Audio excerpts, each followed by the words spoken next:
નમસ્કાર વિદ્યાર્થી મિત્રો, આજે હું તમને જણાવવાનો છું કે જે 3 પ્રશ્નો કેન્સલ થયા બરાબર છે ફાઇનલ આન્સર કીમાં, એનો પ્રભાવ મેરિટ પર કેવી રીતના પડશે. હવે સીધી વસ્તુ છે કે આ જે 3 પ્રશ્નો કેન્સલ થયા છે એનો સીધો પ્રભાવ આપણા જે મેરિટનું પ્રેડિક્શન કર્યું છે એના ઉપર 100% પડવાનો છે. પણ કેવી રીતના? તો જુઓ, તમને ખબર જ છે કે જે આપણે 7-8 દિવસ પહેલાં મેરિટનો વિડીયો બનાવ્યો હતો અને આ બધું એનાલિસિસ કરીને આ બધો મસ્ત મતલબમાં મેં ફોટો બનાવ્યો હતો. એક આ ફોટો છે, પછી એક આ છે, પછી એક આ છે, પછી આ ડીવીનું કટ ઓફ છે બરાબર છે.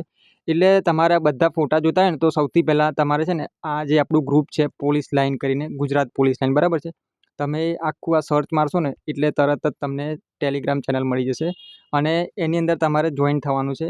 હવે એમાં જોઈન થઈને પછી છે ને આ તમામ ફોટા છે ને એ ફોટા તમને મળી જશે બરાબર છે. આ બધા ફોટા છે. હવે તમારે શું કરવાનું છે કે મેરિટ કેવી રીતના વધશે, તો આપણે જે પ્રેડિક્શન કર્યું છે ને, ધારો કે આ ફાઇનલ કટ ઓફ છે બરાબર છે, તો ફાઇનલ કટ ઓફનું પ્રેડિક્શન મેં કેવી રીતના કર્યું છે કે ધારો કે બિન હથિયારીનું અલગ છે, હથિયારીનું અલગ છે, જેલ સિપાહીનું અલગ છે, એસઆરપીએફનું અલગ છે.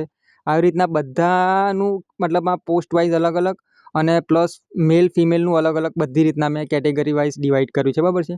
હવે ધારો કે આ 3 પ્રશ્નો આપણે કેન્સલ થયા બરાબર છે, તો એનો મેરિટ પર પ્રભાવ છે ને 1.5થી 2 માર્ક્સ અથવા તો 2.5 માર્ક્સ જેટલો પ્રભાવ આપણને જોવા મળશે. હવે કેવી રીતના હું તમને જણાવું કે આપણે અહીંયા બિન હથિયારીની વાત કરીએ તો આ જનરલ કેટેગરી છે એની અંદર મેલની અંદર 141 મેં કીધું છે કે ફાઇનલ કટ ઓફ 141 રહેશે બરાબર છે. તો તમારે 141ની જગ્યાએ હવે શું કરવાનું છે કે 142 કે 42.50 અથવા 143 એ રીતના માનવાનું બરાબર છે.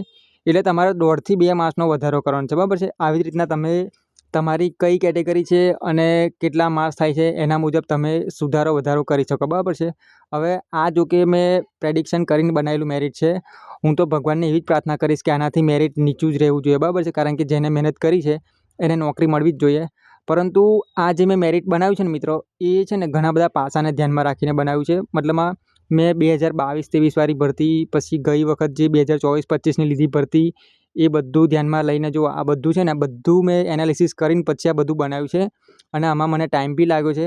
અને આ જે વસ્તુ મેં બનાવ્યું છે ને એ એકદમ સમજી વિચારીને બનાવ્યું છે. એટલે મેરિટ છે ને લગભગ આની આજુબાજુ જ રહેવું જોઈએ મને એવું લાગે છે. અને બીજી વસ્તુ કે તમારો કોઈ બી બીજો પ્રશ્ન હોય બરાબર છે, તો મને કોમેન્ટમાં જણાવજો અથવા તો શું કહેવાય કે ટેલિગ્રામમાં બી પૂછજો. અને બીજી વસ્તુ કે તમને આ જે મેરિટ બનાવ્યું છે એ બરાબર લાગે છે કે નહીં, એ બી મને તમારો અભિપ્રાય આપજો બરાબર છે. અને બીજો કોઈ પ્રશ્ન હોય તો મને જણાવજો. અને આ તમને બધા ફોટા છે ને આપણે ટેલિગ્રામ ચેનલમાં મળી જશે. અને ટેલિગ્રામમાં છે ને હું બીજી અપડેટો બી આપું છું. તમે જુઓ, આ ભરતી બોર્ડ દ્વારા માહિતી છે, પછી આ પોલ છે, એમાં બી તમે છે ને તમારો કેટલા માર્ક્સ થાય છે એ બી તમે જણાવજો. અને એની અંદર છે ને હું નવી નવી અપડેટો આપતો જ રહું છું, એટલે એમાં જોડાઈ જજો. અને બીજો કોઈ બી પ્રશ્ન હોય તો મને પૂછજો. આજે આટલું જ રાખીએ બરાબર છે. ધન્યવાદ મિત્રો.